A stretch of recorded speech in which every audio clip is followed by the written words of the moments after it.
வணக்கம் மக்களே, இது நியூஸ் 18 தர்பார். நான் உங்க எழில்.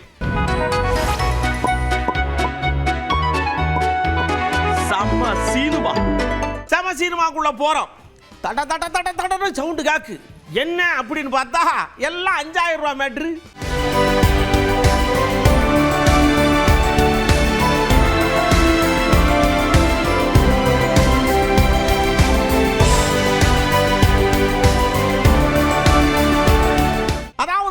திடீர்னு நம்ம அக்கௌண்ட்ல 5000 ரூபாய் வந்துருச்சுன்னா அடடடடடடா, ஐயா பால் கணக்கு முடிக்காம இருந்த ஐயா, ஐயா மளிகை சாமான் வாங்காம இருந்த ஐயா அப்படின்னு ஒரு சந்தோஷம் வரும்ல. அந்த சந்தோஷத்தினுடைய விளைவு எப்படி இருக்குன்னு பாருங்க.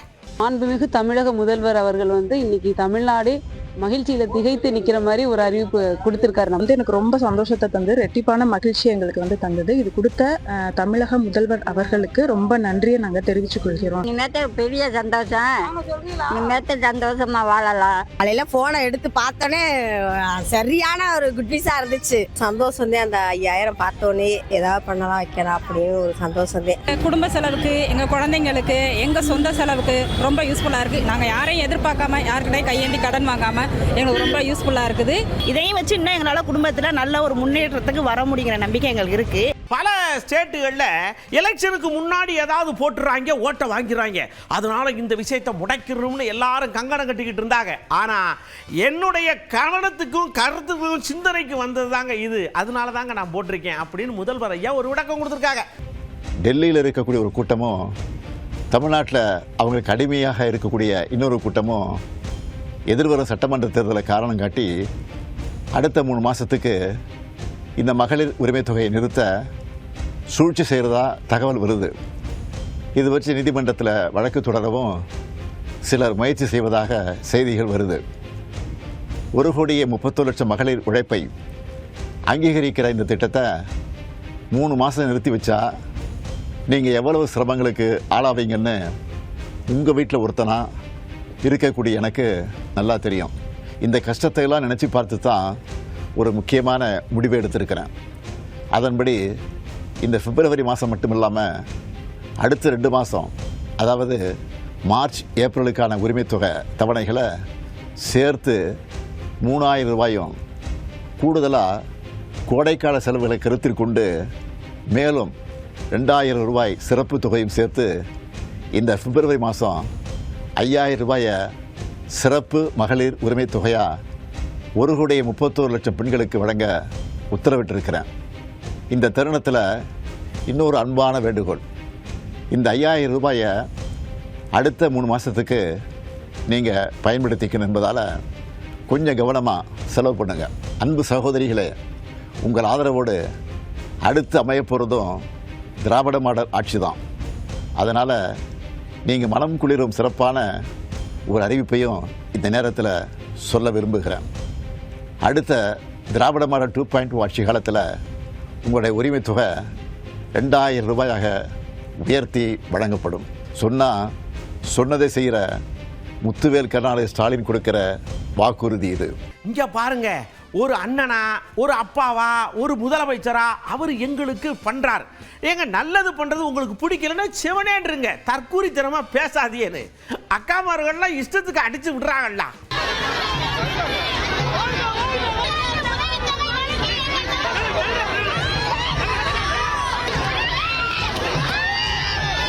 காலத்துல நம்ம அண்ணன் தம்பிங்க கூட நம்மளுக்கு 1000 ரூபாய் கொடுக்க மாட்டாங்க. நம்ம சிஎம் நமக்காக இன்னைக்கு 5000 ரூபாய் போட்டது மகளிருக்கு எல்லாம் ரொம்ப மகிழ்ச்சி. அவருக்கு கோடான கோடி நன்றி. சொந்தக்காரன் என் கூட பிறந்தவன் எனக்கு கொடுத்துருக்கான் சீர், அவ்வளவுதான். இத தப்பா பேசக்கூடாது.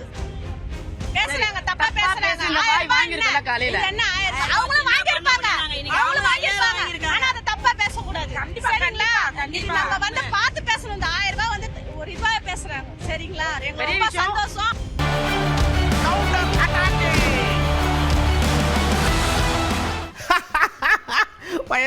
பயந்துட்டாரு முதல்வர் பயந்துட்டாருன்னு எடப்பாடியை எச்சரிக்காரு.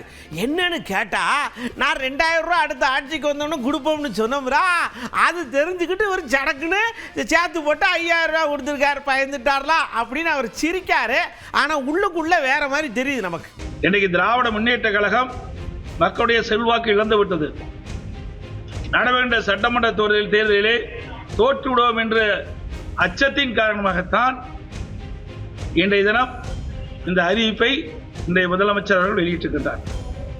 இன்னொன்று, கோடைகால சிறப்பு தொகுப்பு என்று அறிவித்திருக்கின்றார். இதற்கு முந்தைய 2022ஆம் ஆண்டு கோடைகாலம் வந்தது, 23ஆம் ஆண்டும் கோடைகாலம் வந்தது, 24ஆம் ஆண்டும் கோடைகாலம் வந்தது, 25ஆம் ஆண்டும் கோடைகாலம் வந்தது. ஆனால் தேர்தல் நடக்கின்ற இந்த 26ஆம் ஆண்டு மட்டும் கோடைகாலம் எப்படி கண்ணுக்கு தெரிகிறது இன்றைய முதலமைச்சர் ஸ்டாலின் அவர்கள்? இதிலிருந்து நாம் புரிந்து கொள்ள வேண்டும், இது முழுக்க முழுக்க தேர்தலை மையமாக கொண்டு அறிவிக்கப்பட்ட அறிவிப்பு. அந்த உரிமை தொகை பெறுகின்ற குடும்ப தலைவிகள் படுகின்ற கஷ்டத்தை பார்த்து கொடுக்கவில்லை. திரு ஸ்டாலின் சட்டமன்ற தேர்தலிலே தோற்றுவிடுவோம் என்று அஞ்சித்தான் இந்த தொகையை இந்த மக்களுக்கு கொடுக்கின்றார், அவருடைய வாக்குகளை பெறுவதற்காக. எங்க அண்ணன் எடப்பாடி என்ன என்னென்னமோ பண்ணி பார்க்குறாரு, நீங்க இப்படியே கொடுத்து மழுப்பி பார்க்குறீன்னு அக்கா கொஞ்சம் நான்சிங்காவே கொண்டு போறாங்க. நீங்க அறிவிக்கன்னா அறிவிங்க, ஆனா உடனேயே மத்திய அரசு முடக்கப்பட்டது, அதனால நான் உங்களுக்காக நான் அறிவிச்சிட்டேன் அப்படின்னு சொன்னா உங்களை விட மத்திய அரசுக்கும் பிரதம அமைச்சருக்கும் மக்கள் மீது நம்பிக்கை இருக்கிறது, அவங்க மேல அக்கறையும் இருக்கிறது. இப்ப தகவல் கிடைச்சது அதனால நான் அறிவிக்கிறேன் அப்படின்னு சொல்றீங்க. 2000 ரூபாய் அறிவிக்கிறீங்க, அதை மரியாதைக்குரிய அண்ணன் எடப்பாடியார் அவர்கள் ஏற்கனவே 2000 அறிவிச்சிட்டாங்க. பொதுமக்கள்லாம் மகளிர்லாம் மகிழ்ச்சியா இருக்கணும்ன்றக்காக சேர்த்து அறிவிக்கிறேன்னு சொல்றீங்களே, சேர்த்து அறிவிக்கிறதா 24 மாசம் நீங்க அறிவிக்கிறப்ப அதையும் சேர்த்து 24,000 ரூபாய் கொடுத்தா நான் மகிழ்ச்சி அடைவேன். எல்லாவற்றிற்கும் மேலாக இன்று மத்திய அரசை குறை சொல்கிறீர்களே, பாராளுமன்ற தேர்தல் அப்போ இதே திட்டம் நடைமுறையில் இருந்தது, அது முடக்கப்படவில்லை. முந்தின நாள் 2000 ரூபாய் போடப்பட்டது என்று அடுத்த நாள் நான் கேண்டிடேட்டா இருக்கும்போது என் தொண்டர்கள் வந்து காமிச்சாங்க. நான் சொன்னேன், இது வந்து ஏற்கனவே நடைமுறைப்படுத்தப்பட்டு கொண்டிருக்க திட்டம், இதை நாம தடுக்க கூடாது அப்படின்னு தான் சொன்னேன். அதனால தடுக்கப்படல, பார்லிமெண்ட் எலெக்ஷனே போய் தடுக்கப்படாத போது ஏன் சட்டமன்ற தேர்தலில் மத்திய அரசு தடுக்கிறது? அப்படியே ஏதாவது நடவடிக்கை வந்தால் அது தேர்தல் ஆணையத்திலிருந்து வரணும், இல்லை உச்ச நீதிமன்றத்திலிருந்து வரணும். பயந்து போய் அறிவிக்கிறீர்கள் என்று சொல்லுங்கள், அப்படிதான் அது உண்மையாக இருக்கும். கணக்கு போட்டு பார்க்கறதுல சிவி சண்முகத்தை அடிச்சுக்கிறதுக்கு ஆள் இல்லை அப்படிங்கிற மாதிரி சொல்றாங்க. என்னன்னா 3000 ரூபாய் முதல்வர் கொடுக்கறது, 2000 ரூபாய் கண்ணா எடப்பாடி கொடுக்கறதுன்னு எல்லாருக்கும் கொஞ்சம் கன்ஃபியூஸ் ஆகி போச்சு. எங்களுடைய அம்மாவுடைய ஆட்சி வந்தால் ஒரு அம்மாவுடைய ஆட்சி எடப்பாடியார் தலைமையில் அமையும் போது அனைத்து குடும்ப தலைவர்களுக்கும் எல்லாருக்கும் 2,34,00,000 குடும்ப தலைவர்களுக்கும் மாதம் 2000 ரூபாய் தரப்படும். அதனால கூட 2000 ரூபாய் தரும். இந்த 2000 ரூபாய் யாரால வந்தது? எடப்பாடியாரால வந்தது. ஞாபகம் வச்சுக்கிட்டு, எடப்பாடியார் பணம் தெரிஞ்சுக்கோ. அந்த 5000 ரூபாயில 2000 ரூபாய் யார் பணம்? எடப்பாடியார் பணம், அதிமுக பணம். நாங்க சொல்லல வச்சுக்கோ, அந்த 2000 ஒண்ணு கிடைச்சிக்க, வெறும் 3000 தான் கிடைச்சது. ஆக அந்த 2000 எங்க போனோம்? நீ சொன்னல அவங்க வீட்டுல இருந்து, அது நாங்க எங்க வீட்டுல இருந்து, அவங்க மட்டும் சொல்லலாம், நாங்க சொல்லக்கூடாதா? இது ஒரு ஊழல் அப்படிங்கிறார். என்னன்னா மாசம் மாசம் சம்பளம் மாதிரி போட வேண்டியதானே, ஏன் முன்னக்கூடியே போடுறீங்க? முன்னக்கூடியே போடுறதா இருந்தால் அது ஒரு ஊழலுக்கு சமமான விஷயம் தானே, அதை ஏன் நீங்க முறைப்படுத்தல அப்படின்னு ஒருத்தர் கண்டுபிடிச்சு கேள்வி கேட்கார். யாருன்னு எட்டி பாருங்க. அந்த திட்டம் அமலில் இருக்கிறது. அப்படி இருக்கின்ற போது நிதி இருந்தால் அடுத்த மாதம் வர இருக்கிறது, அதே போல அடுத்த மாதம் வர இருக்கிறது. மே மாதம் என்ன தேர்தல் நடக்கின்ற நேரத்தில் ஏன் அதை அட்வான்ஸாக நீங்கள் கொடுக்கிறீர்கள்? என்ன அர்த்தம்? அரசு பணத்தை எடுத்து ஊழல் செய்திருக்கிறார் என்று முதலமைச்சர். ஒரு திட்டத்தை முறையாக மாதம் மாதம் கொடுக்க வேண்டிய அந்த திட்டத்தை முன்கூட்டியே மக்களிடத்திலே கொடுக்கிறார் என்று சொன்னால், அடுத்து வருகின்ற தேர்தலில் அவர்களுக்கு ஆசை காட்டி வாக்குகளை பெறுவதற்காக இவ்வளவு பெரிய தவறை செய்திருக்கிறார். அது நான் வன்மையாக கண்டிக்கிறேன். இந்த 4 வருஷமா வந்த கோடைகாலம் உங்க கண்ணுக்கு தெரியல, இந்த வருஷம் தான் கோடைகாலம் வந்துச்சா, அதுக்கு மட்டும் கொடுத்தீங்களே, என்ன கணக்கு அப்படின்னு கேட்காரு இங்க காமராஜ் ஐயா. தவறான தகவலை சொல்கிறார் முதலமைச்சர். மக்களுக்கு போக போகிற பணத்தை எதிர்த்து என்டிஏ கூட்டணியில் யாரும் நாங்கள் நீதிமன்றத்திற்கு செல்ல மாட்டோம். மக்களுக்கு பணம் வர வேண்டும் என்பதுதான் இந்த அரசாங்கம் வாக்குறுதிகளை நிறைவேற்றி மக்களுக்கு பணம் கொடுக்க வேண்டும் என்பதுதான் எங்களுடைய நிலைப்பாடு. அதை தவறாக முதலமைச்சர் இதை போல ஒரு கருத்தை சொல்லி இன்றைக்கு பிப்ரவரி மாதம், மார்ச் மாதம், ஏப்ரல் மாதம் இந்த 3 மாதத்துக்குரிய பணத்தை சேர்த்து அதோடு தேர்தலுக்காக இந்த கோடை காலத்திற்காக 2000 என்று 5000 பணத்தை எல்லோருடைய கணக்கில் ஏற்றியிருக்கிறார்கள். ஏன் போன வருஷமெல்லாம் கோடை வந்துச்சுல்ல, 5 ஆண்டுகளாக கோடை வந்து கொண்டு தான் இருக்கிறது. இது தேர்தலுக்காக முழுக்க தேர்தலுக்கான பணத்தை வந்து மக்களுக்கு இன்னைக்கு போட்டிருக்காரு. கடன் ரகுபதி ஐயா வாராங்க. இங்கே பாருங்க, உங்களுக்கு உங்கள் வீட்டு பொம்பளை ஆளுகளுக்கு கொடுக்கறதுக்கு தடுப்பிய கொடுத்தா கேட்பிய அவங்களுக்கு முன்னேற விடாமல் தடுப்பிய முதல்வர் ஐயா பொங்கலுக்கு கொடுத்தாங்க, இப்போ கொடுக்குறாங்க. அதுக்கு அவங்க வாட்டுக்கு வாங்கிட்டு சந்தோஷமாக இருந்துட்டு போட்டுமே, அவங்க தேவையை பூர்த்தி பண்ணிட்டு போயிட்டுமே. கட்டையாக குறுக்க விழுந்துட்டு ஏயா இப்படி அக்கப்போர் ஒன்றியேன்னு எல்லாரையும் கேட்காரு. கடந்த மாதம் 4000 ரூபாய் பொங்கல் பரிசோடு சேர்த்து மகளிர் உரிமை தொகை கிடைத்தது. இன்றைக்கு 2000 ரூபாய் கோடை விடுமுறைக்காக போனஸாகவும் பிப்ரவரி மார்ச் ஏப்ரல் 3 மாதங்களுக்கு 3000 சேர்த்து 5000 ரூபாய் மகளிர் உரிமை தொகையாக இன்றைக்கு மாண்புமிகு தமிழ்நாடு முதலமைச்சர் அவர்கள் தமிழ்நாட்டு பெண்களுக்கு ஒரு இன்ப அதிர்ச்சியை 1,32,00,000 மகளிருக்கு இன்ப அதிர்ச்சியை தந்திருக்கிறார்கள். இதன் ஒன்று மூலமாகவே நான் 2000 தரப்போகிறேன் என்று வாய் சொல்லிக் கொண்டிருக்கிற எடப்பாடி பழனிசாமியினுடைய வாயை இன்றைக்கு தைத்து விட்டிருக்கிறார் மாண்புமிகு தமிழ்நாடு முதலமைச்சர் அவர்கள். எடப்பாடி பழனிசாமி எப்போதுமே சொல்வார், செய்ய மாட்டார். இன்றைக்கு ஏன் அதை இன்றைக்கே தந்தார் என்று சொன்னால், அறிவித்து விட்டு நாங்கள் தந்தோம் என்று சொன்னால் உடனடியாக நீதிமன்றத்துக்கு சென்று தடை உத்தரவு வாங்கி விடுவார்கள். மகளிருக்கு கிடைக்கக்கூடிய அந்த 5000 ரூபாய் கிடைக்காமல் போய்விடும். எனவேதான் அந்த தடை உத்தரவு வாங்குவதற்கு முன்னிலேயே இன்று காலையிலேயே மாண்புமிகு தமிழ்நாடு முதலமைச்சர் அவர்கள் மகளிருக்கான உரிமை தொகையாக 5000 ரூபாயை தந்திருக்கின்றார்கள். ஏதோ 5000 ரூபாய் கொடுத்துட்டோன்னா ஆளாளுக்கு வரைஞ்சு கட்டிட்டு வரீங்களே, மனசாட்சி இருக்கா அப்படின்னு கேட்காருல வாத்தியார், பழைய வாத்தியார். யாராவது இவ்வளவு பேர் நீங்க இன்னைக்கு போய் 16 லட்சம் கோடி ரூபாய் மாண்புமிகு பாரத பிரதமர் கார்பரேட் நிறுவனத்துக்கு கடன் தள்ளுபடி பண்ணியிருக்கார். நியாயமா? கேளுங்க பாப்பா. யாராவது நீங்க 29 கோடி பேர் இந்தியாவில் 100 நாள் வேலை செய்யக்கூடிய ஆட்கள், 29 கோடி பேருக்கு ஆண்டுக்கு 96,000 ரூபாய், 1 லட்சம் கோடிக்கும் குறைவான பணம் தான். மாண்புமிகு பாரத பிரதமருக்கு கொடுக்க மனம் இல்லையா? நண்பர்களுக்கு 50 பேருக்கு 16 லட்சம் கோடியை கடனை தள்ளுபடி பண்றீங்களா? அப்ப ஏழைகளுக்கு கொடுத்தா உங்களுக்கு என்ன கோபம் வருது? எல்லாருக்கும் ஏன் வரணும் உங்களுக்கு? ஏழைகளுக்கு கொடுக்கும்போது என்ன கொடுக்க சொல்லுங்க. அண்ணா ஆரம்பிச்ச கட்சியை ஒரு குரூப் ஆட்டையை போட்டுருச்சு, எம்ஜிஆர் ஐயா கட்சி ஆரம்பிச்சாங்க, அதை ஒரு குரூப் ஆக்கிரமிப்பு பண்ணிடுச்சு. இப்போ நான் ஒரு கட்சி ஆரம்பிச்சிருக்கேன் சொந்த பணம் போட்டு, ஆனால் பணம் எங்க இருக்குதுன்னு சொல்ல மாட்டேன், இதை யார் ஆட்டையை போட போறாங்கன்னு சொல்ல மாட்டேன், தெரியாது அப்படிங்கிற மாதிரி தான் சொன்னார். அடுத்தவங்க ஆரம்பிச்ச அரசியல் கட்சியில, அடுத்தவங்களுடைய அட்ரஸ்ல அரசியல்வாதிகளா இருந்துட்டு இருக்கிற இவங்க எல்லாருக்கும் ஒரு சவால். என்ன மாதிரி தனியா, என்ன மாதிரி சொந்தமா ஒரு கட்சி ஆரம்பிச்சு 1% அட்லீஸ்ட் 1% வாக்கு வாங்கி காட்டுற அந்த தில் இருக்குதா, திராணி இருக்குதா? 30 வருஷமா மக்கள் இயக்கமா இருந்து இன்னைக்கு மிகப்பெரிய ஒரு அரசியல் கட்சியா வளர்ந்து இந்த கூட்டணி கட்சிகள் மட்டுமே நம்பி இருக்கிற 75 வருஷ கட்சி, 50 வருஷ கட்சின்னு இன்னைக்கு ஆட்சி அதிகாரத்தில் இருந்துட்டு இருக்கிற இவங்க எல்லாரையும் மீறி இன்னைக்கு களத்துல தனியா நின்னு இந்த 2 வருஷத்துல முதன்மை சக்தியா வளர்ந்து 30% தாண்டி இன்னைக்கு மக்கள் ஆதரவை பெற்றிருக்கிற நமக்கு அனுபவம் இல்லையா? உங்களுடைய அனுபவம் என்னன்னு சொல்லட்டுமா? கட்சி ஆரம்பிச்ச அண்ணாவை மறந்தது, கட்சி ஆரம்பிச்ச எம்ஜிஆர் அவர்களை மறந்தது, கட்சியை வளர்த்த ஜெயலலிதா மேடம் அவங்களை மறந்தது. கிட்டத்தட்ட 50-55 நாளைக்கு மேலே வீட்டுக்குள்ளே உட்காந்துட்டு இப்போ வந்துட்டு சொல்லுவாரு, கேள்வி தூர போங்க தம்பி, அவரை பற்றி பேசாதீங்க, கோவம் வருது அப்படிங்கிறாரு எடப்பாடி என்னாச்சு. அவருக்கு என்னங்க தெரியும்? ஒரு நிகழ்வு நடந்தது, நான் சொல்லக்கூடாது, திருப்பி கேட்கறதுனால சொல்றேன். ஒரு பிரச்சனை நடந்தது, 72 நாட்கள் வீட்டை விட்டே வரல. ஏன் விஜய் வீட்டு வரலைன்னு சொல்றாங்கிறாங்க. ஒரு தலைவரானா கேட்கத்தான் செய்வாங்க, அதுக்கு பதில் சொல்லி தான் ஆகணும். நீங்கள் எத்தனை கேள்வி கேட்குறீங்க? திருப்பி நான் பதில் சொல்ல கூட திருப்பி கேட்குறீங்களா?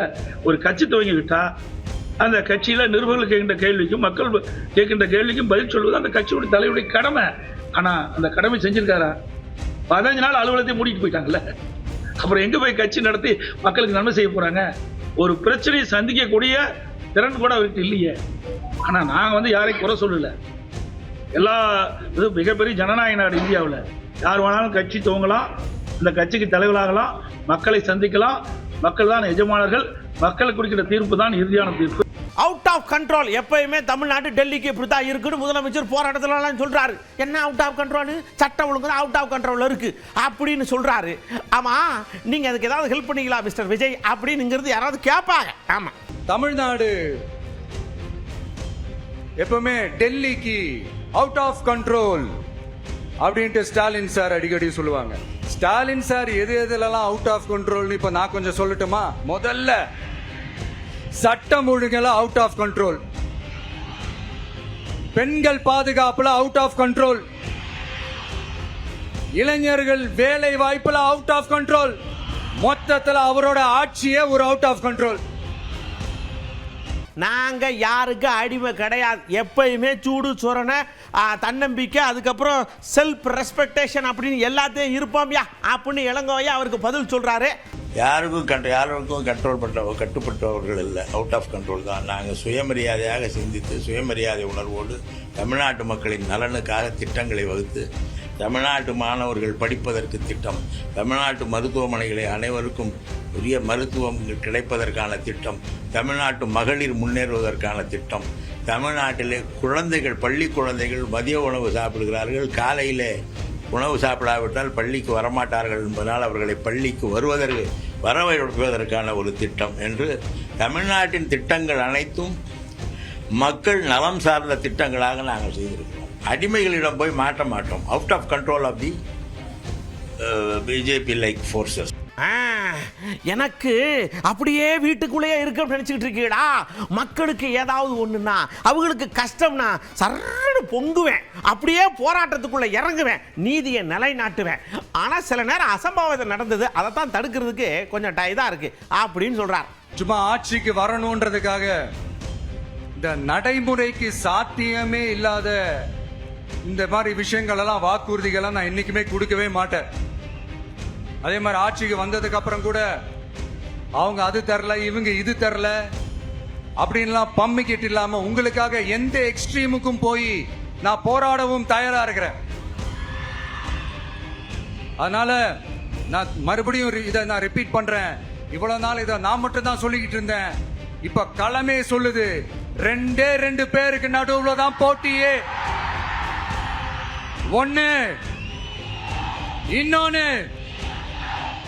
ஒன்னு தூய சக்தி டிவிக்கே, இன்னொன்னு தீய சக்தி டிஎம்கே. ஐயப்பா, நீ சினிமாவில் நடிக்கும் போது பேசினேலா, அப்பெல்லாம் நல்ல விடப்பா இருந்துச்சு அந்த வசனம், ஒரு ஹீரோ அப்படியே பொங்குற மாதிரி இருந்துச்சு. ஆனா இப்போ நீ பேசுற வசனம் பூரா காமெடியா இருக்க, ஏன் ஒன்றும் புரிய மாட்டேங்க அப்படின்னு இளங்கோ ஐயா அவர்கிட்ட கேட்காரு. இதை விட ஒரு ஏமாற்று வேலை எதுவும் கிடையாது. எதிர்கட்சி ஆகிற போது ஒன்றிய அரசுக்கு எதிராக போராடுறாரா? ஆட்சிக்கு வந்து எங்க போராட போறாரு? ஆட்சியை எதிர்த்து தான் மக்கள் போராடுவாங்க. ஆட்சியாளர்கள் யாரை எதிர்த்து போராடுவார்கள்? இவர் நேற்றைய தினம் நிதிநிலை அறிக்கையில், இந்த ஆண்டு ஒன்றிய அரசின் நிதிநிலை அறிக்கையில் தமிழ்நாட்டுக்கென்று எந்த திட்டமும் இல்லை. எதிர்த்து போராட வேண்டியது தானே? ஏன் போராடவில்லை? ஆட்சிக்கு வந்தாதான் போராடுவாரா? வராம போராடி, ஆட்சிக்கு வந்த பிறகு செயல்பட வேண்டும். ஆட்சிக்கு வரும் வரை போராட வேண்டும். இதுதான் அரசியல். இந்த அரசியல் அடிப்படை அரசியல் கூட தெரியாதவர்களாம் அரசியலுக்கு வந்து நான் அடுத்த முதலமைச்சர் என்று சொல்லிக் கொண்டிருக்கிறார்கள் என்றால் ஒரு நகைச்சுவை நாயகர்களாக அவர் ஹீரோவா இருந்தவர் இப்ப காமெடியன் ஆகிட்டு இருக்காரு. தம்பி, அவரை பத்தி அவர்கிட்ட கேளுங்க, அவரு கேள்வி கேட்டா அவர்கிட்ட கேளுங்க, அவரு கேட்ட கேள்விகளை என்கிட்ட வந்து பதில கேட்டா நான் எங்க போவேன் அப்படின்னு நயினாரைய கொஞ்சம் முறுக்கிக்கிறார். இல்ல, நான் சொல்றேன், ஒரு களத்துல ஒரு கவுன்சிலர் கூட இல்லாதவன், அதாவது கூரை ஏறி கோழி பிடிக்க முடியாதவன் வானம் ஏறி வைகுண்டம் போக முடியுமா? இதுதான் விஜய்க்கு பதில். கூரை ஏறி கோழி பிடிக்க முடியாதவன் வானம் ஏறி வைகுண்டம் போக முடியுமா? ஒரு காலம் முடியாது சார். அனுபவத்தில் பார்க்கணும். உங்களுக்கு சட்டியில் இருந்தால் தானே அகப்பியில் வரும். உங்களுக்கு இதெல்லாம் இப்படி சார் 32% வாக்கு இருக்குன்னு தான் ஒரு நடிகர்னால சொல்ல முடியுமா? முதல்ல குடும்பத்திலிருந்து, வீட்டில இருந்து வெளியே வரணும் சார். குடும்பத்திலாம் வந்து ஒரு கட்சி நடத்தணும் சார். என்ன அரசியல் சார் போட்டி இங்க பாருங்க, நான் அவரை பத்தி எல்லாம் பேசுறேன். ஏன்னா அவர் ஆளே கிடையாது. பெரிய கூட்டமா இருக்கு. கூட்டம் இருந்தா என்ன சார்? ஓட்டு வேண்டாமா சார்? விஜயகாந்த் கூடாத கூட்டமா? ஓட்டு வேண்டாமா? சார் நம்பிக்கை நானும் இப்ப அங்க பாருங்க, நானும் அனுமதி ஆஞ்சநேயர் மாதிரி இந்த மலையை தாண்டுன்னு சொல்லலாம். நம்பிக்கை தான். முடியுமா சார்? அது எம்எல்ஏ சீட்டு கூட வெல்ல மாட்டார். ஒரு சீட்டு கூட ஜெயிக்க முடியாது. அப்படியே நிர்மல்குமார் வேகமா ஓடியாந்தாரு. இங்க இருங்க, உங்களுக்கு பதில் சொல்ல பிடிக்கலன்னா பதில் சொல்ல பிடிக்கலன்னு சொல்லுங்க. அதை விட்டு எங்களை மனசு கோன்ற மாதிரி அப்படியே இது பண்ற மாதிரி எங்களை அவமரியாதையா பேசாதீங்க அப்படின்னு இந்த பக்கமா கேட்காரு. பதில் வரும்ல. அவர்கள் எந்த இடத்திலும் ஒரு ஓட்டு கூட வாங்க போவதில்லை. ஏற்கனவே நோட்டாவுக்கு கீழே இருந்தவர்கள் இன்று அதைவிட கேவலமான ஒரு தோல்வியை தழுவ போகிறார் என்று தெரிந்து இன்னைக்கு அவர் வந்து பொது வழியில் கேவலமாக தரைக்குறைவாக பேசி வருகிறார். கடைசி வரைக்கும் திரு நயினார் வந்து அரசியல்வாதி ஆக போகிறதில்ல. அவர் கடைசி வரைக்கும் ஒரு பிஸ்னஸ் மேனை தான் அவர் காட்டிகிட்டு இருக்கிறாரு. ஒன்று அவர் எல்லாரும் பண்ணையாருங்கிறாங்க, இல்லாட்டி அவர் வந்து அந்த ஊரில் ஹோட்டல் பிஸ்னஸ் பண்ணிட்டு இருக்கிறார். அவர் கடைசி வரைக்கும் அரசியல்வாதியாக முயற்சி செய்து கொண்டிருக்கும் ஒரு நபராகத்தான் அறியப்படுகிறார். அவருக்கு இதை தவிர அவர்கிட்ட நம்ம பெருசாக ஒன்றும் எதிர்பார்க்க முடியாது. அவருக்கு எந்தவித நோக்கமும் கிடையாது, ஒரு அரசியல் நோக்கமும் கிடையாது, ஒரு ஆட்சிக்கு வந்து ஏதாவது மக்களுக்கு செய்யணும்னு இருக்காது. மக்கள்கிட்ட கனெக்ட் இல்லாத ஒரு பர்சன் நயினார் நாகேந்திரன். அவரை போன்ற நபர்கள் இது மாதிரியான தரைக்குறைவான பேச்சுக்களை குறைத்து கொள்ள வேண்டும். இந்த தேர்தலில் அவர் கண்டிப்பாக படுதோல்வி அடைவார் என்பதில் எந்த மாற்ற கருத்தும்.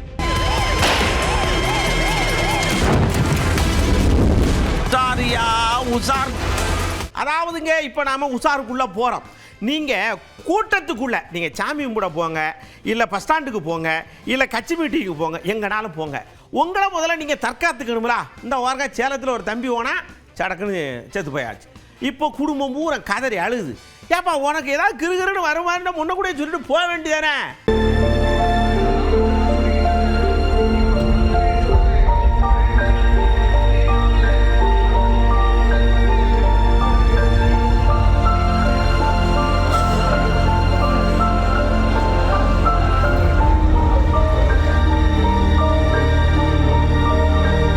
தர்பாரில் ஏகப்பட்ட விஷயத்தோட நான் உங்களை சந்திக்கிறேன். அதுவரை உங்களிடமிருந்து அன்பும் பண்பும் பாசத்தோடும் விடைபெற்றுக் கொள்வது உங்கள் அன்பு நண்பன் எழில். வணக்கம் மக்களே.